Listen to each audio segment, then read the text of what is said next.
Assalamu alaikum. Good evening. Greetings, everyone. You're listening to Zoya Khan from Expert Trainers Academy. If you're new here, let me introduce you about us. Expert Trainers Academy is world-renowned provider of safety training and ISO certifications, and its services are available all around the globe. We are authorized to offer courses for organizations such as OTH in United Kingdom, the European Safety Council, AOSH United Kingdom, Bharat Sevak Samaj, and India's Education Board of Vocational Training. We, Expert Trainers Academy, are committed in delivering the highest standard of health, safety, quality, and environmental training to develop a safer working environment.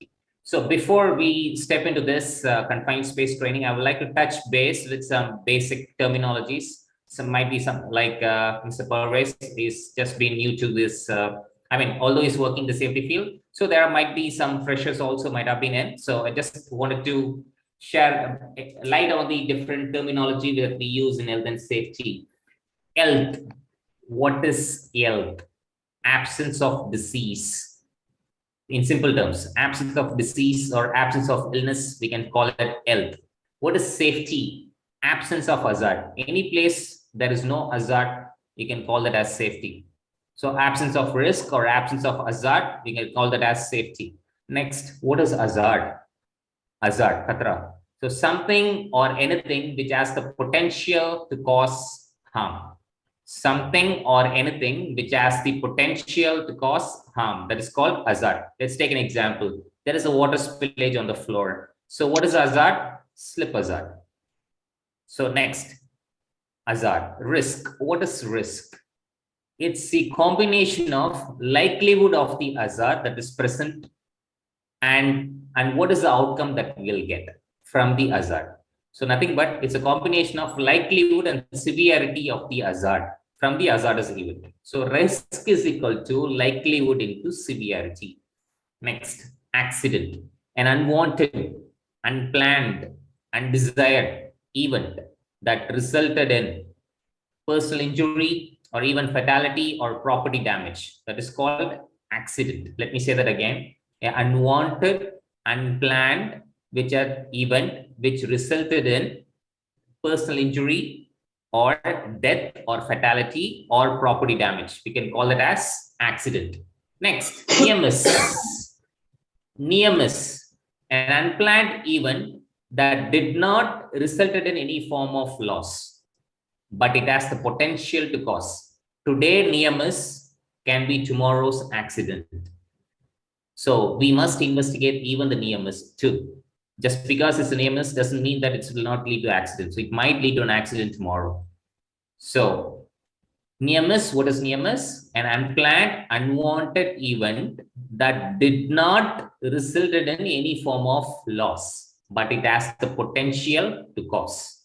So that is called near miss. So these are some basic terminology that we need to know. And coming back to confined space, confined, limited space. So limitation, what do you understand from this term, limitation? Or something that which it cannot go beyond that. Let's take an example, 1 liter water bottle. Can we fill more than 1 liter into it? No. So that has some limitations. If you keep pouring it, it will overflow. So confined, it's a limited. A space which has limited access and egress, limited ventilation, or a person cannot occupy continually and do some work. You can call that space as confined space. That is called a confined space. That's a definition or the meaning of the term confined space. Confined means limited. So what we will get out of this topic, confined space, today? In this course, we will identify confined space in general industry and also construction industry, and the difference between a confined space and a permission required confined space. Determine if a hazard exists within the confined space. Discussing about responsibilities of different people working in the confined space, like entrant, attendant, and entry supervisor, and identify the rescue options available in case of an emergency when working with the confined space.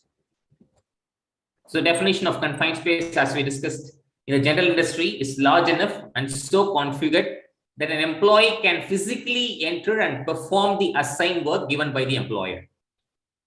So it must be large enough for a person to physically enter and do some work which has been assigned by the employer. Or confined space in general, it's a space which has limited space, which has limited access and egress. Egress means exit. Access means going in, coming out. Access and egress, and limited ventilation. You might not have a sufficient oxygen level in that area, and you cannot work for a long period of time. So it has a limited space, limited or restricted means for entry or exit, and it's not designed for continuous employee occupancy.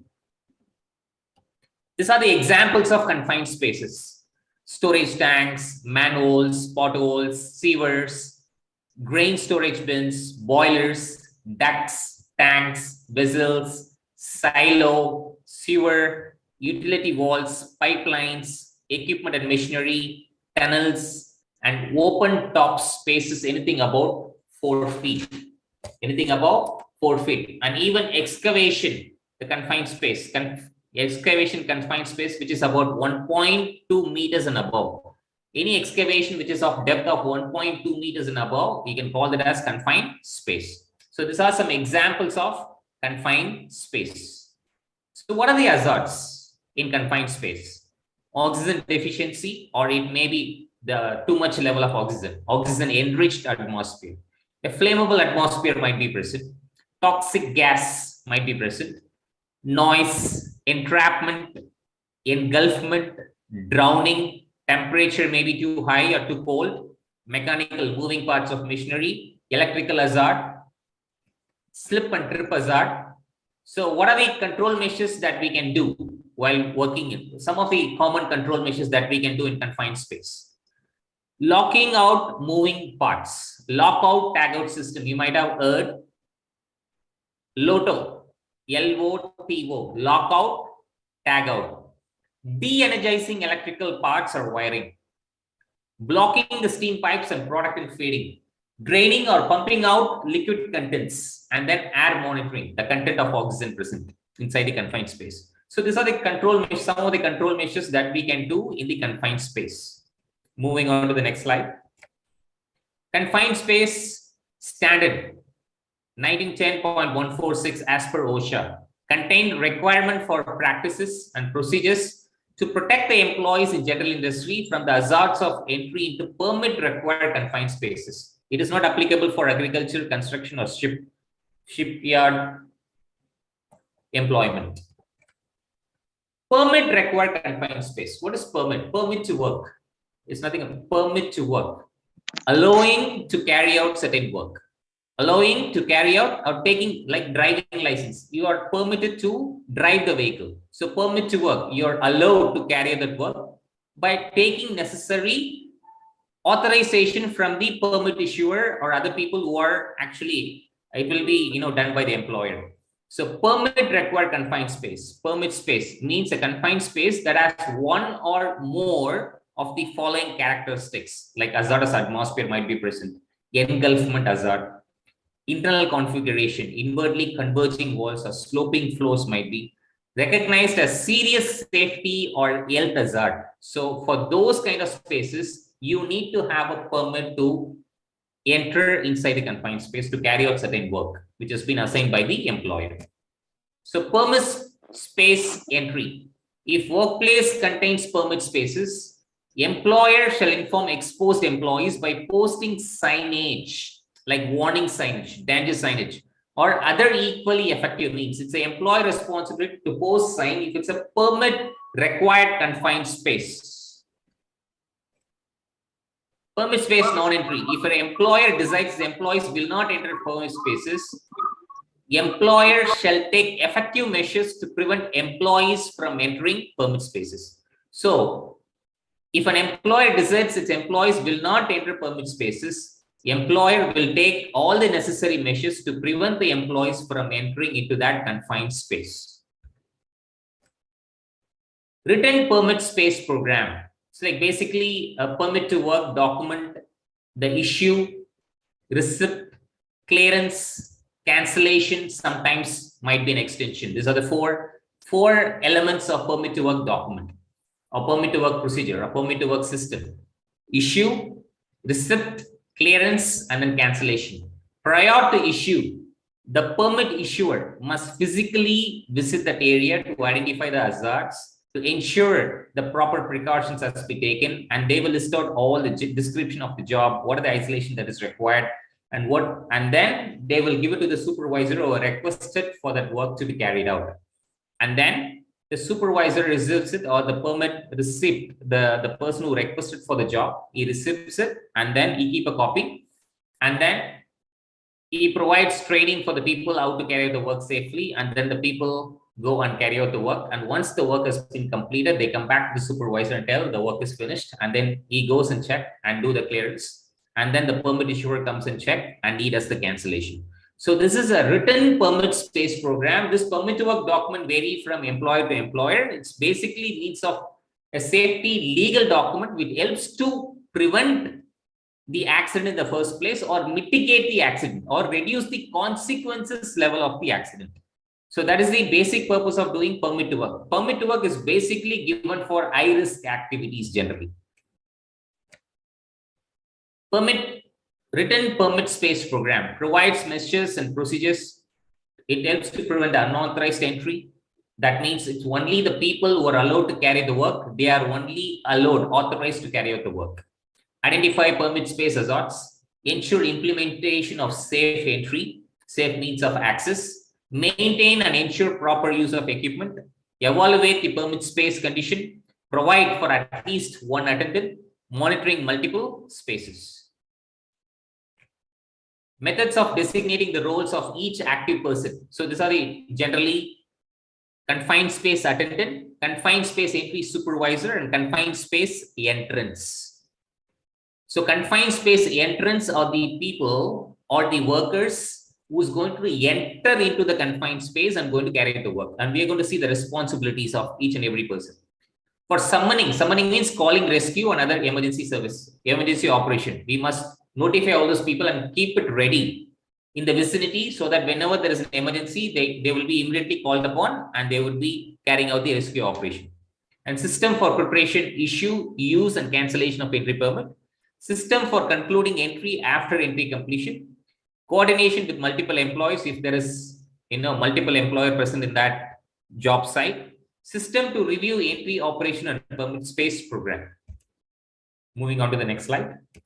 Confined space entry hierarchy. No permit space. Entry permitted only if all hazards are eliminated. Alternate entry procedures only in controlled atmospheric hazardous spaces. So written permit system, it's required for any high hazard or risk area. So the permit to work document is necessary for high risk activities inside the confined space. Alternative entry requirements. So the employees who's going to be, or the entrants who's going to be working inside the confined space, they must be trained. Atmospheric monitoring must be done. There must be a continuous ventilation so that the people working inside get enough oxygen. If a hazardous atmosphere is detected or ventilation stops, the space must be promptly exited. That means the work must be stopped. The people working inside, they must be exited from the confined space. Permit system. Written procedure for preparing and issuing permits for entry and returning permit space to service. What are the requirements? Document completion of required measures, like the permit issuer, he must physically examine the work site and then check all the hazards, identify all the hazards and risks, and proper control measures has been taken. PPE required, isolation requirements, everything done. Once everything is okay, then he signs and give it to the receipt. Permit availability, supervisor signature, activity, how long the duration. Generally, one permit is valid for 8 hours, one shift. And then permit termination or cancellation. Entry permit shall identify the space, which location, the confined space to be entered, what is the purpose of entry, what is the date, what is the duration of the task, who are all the authorized entrant to enter inside the confined space, like attendant, supervisor, hazard, what are the hazards within the space, the isolation requirements, an acceptable entry condition. Just now we discussed the permit issuer must do all these checks prior to work to carried out inside the confined space by the confined space entrant. Entry permit additional requirements: air monitoring, what are the PP required, method used to control the hazard, communication procedures like establishing a communication from inside a confined space to the outside of a confined space, and name and telephone of the rescue service and rescue and emergency services. That must be the vicinity. We need to alert them and make sure they are in the vicinity area. So air monitoring and ventilation inside a confined space to ensure there is enough oxygen. So we are going to see the roles and responsibilities of different people.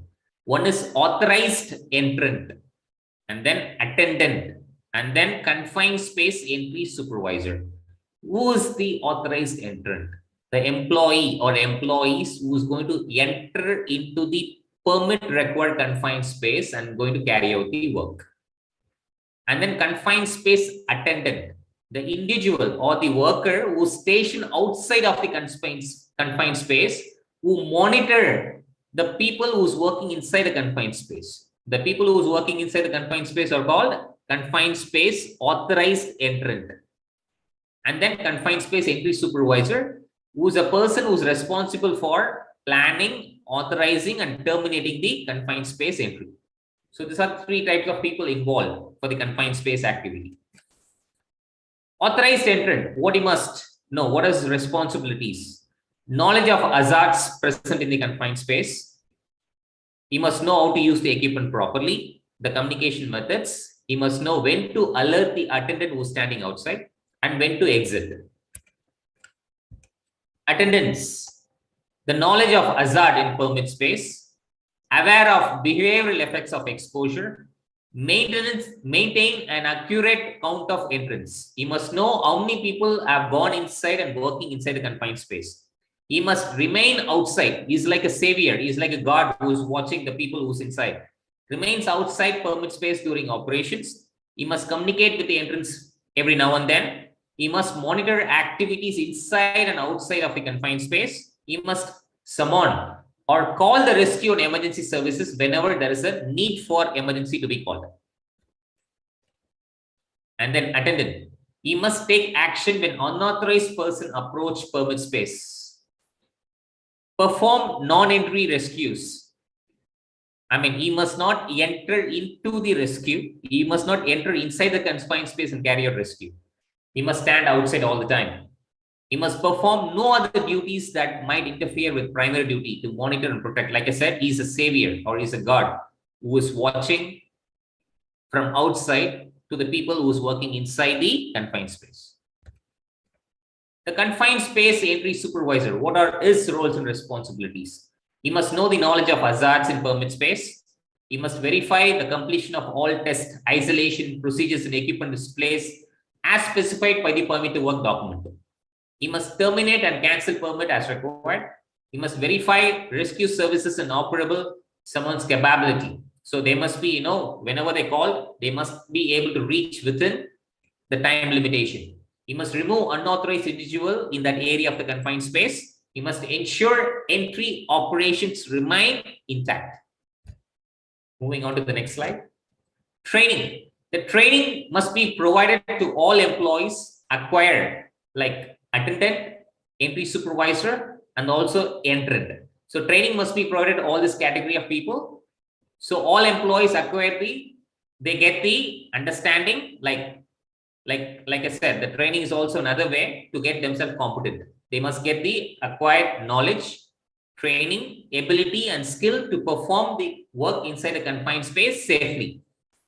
So when we need to provide training, before they are deployed inside the confined space to carry out work, before change in assigned duties, or whenever there is a change in operation, and employee proficiency must be tested, and the trainer or the institution which provides the training or the organization which provides the training, they must issue a certificate of training for the people who participated in the confined space training.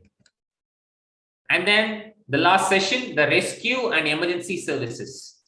There is a two type of rescue. One is entry rescue, other one is non-entry rescue. What is entry rescue? Entry rescue is nothing but people will enter inside the confined space and then do the rescue. Use rescue and emergency services because they are trained and very professional in carrying out rescue services entering into the confined space. Use own employees if possible, but they must be trained and must be competent. Non-entry rescue, like standing outside and doing the rescue using retrieval systems or methods like using of tripod equipments. Using rescue and emergency services. Evaluate prospective services ability to perform the summons in a timely and professional manner. Like the rescue and emergency services, they must be proficient or they must be professional in carrying out this rescue operation. They must also identify the hazard inside the confined space. So prior entry, you must call upon them and check about the confined space. So they are also aware about the hazards and they also practice mock rescue. Rescue and emergency services. Rescue using in-house employees. In-house means the people are already working inside the organization. So they must be trained to perform assigned rescue duties. They must be trained in basic first aid and CPR. And they must be practicing rescue at least every year. If using air supplying respirators like SCABA, SCBA, self-contained breathing apparatus, additional training is required as per 1910.134. As per OSHA requirement, they must be provided additional training how to use the SCABA, etc. Non-entry rescue, like the people who are standing outside and carrying out the rescue operation.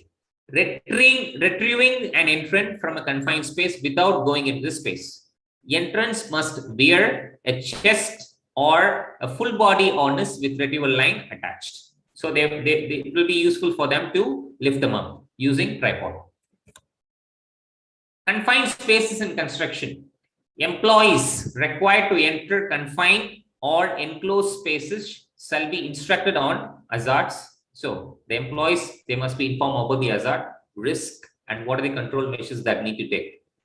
Employer also must comply with any specific regulation like confined space regulation 1997, whatever they're saying, or the OSHA standards, whatever they're saying, they must follow that. Who? The employer. So what is the reason for issuing permit to work and all these things is basically to keep the employee safe or to prevent the accident happening in the first place or to mitigate the accident or the mitigate the consequence level of the accident. So these are the basic purpose of, confined space. As soon as we say it's a confined space, there are foreseeable risks like oxygen deficiency, engulfment, drowning, etc. So there will be an hazard. There will be a risk inside the confined space. So we are taking all the protective measures proactively so that accidents can be avoided or mitigated. So we are seeing some examples of confined space again, and this is a question: is this a confined space? Yes. Is this a confined space? Yes. Is this a confined space? Yes. Is this a confined space? Yes. Is this a confined space? Yes. Is this a confined space? Yes. Is this a confined space? Yes.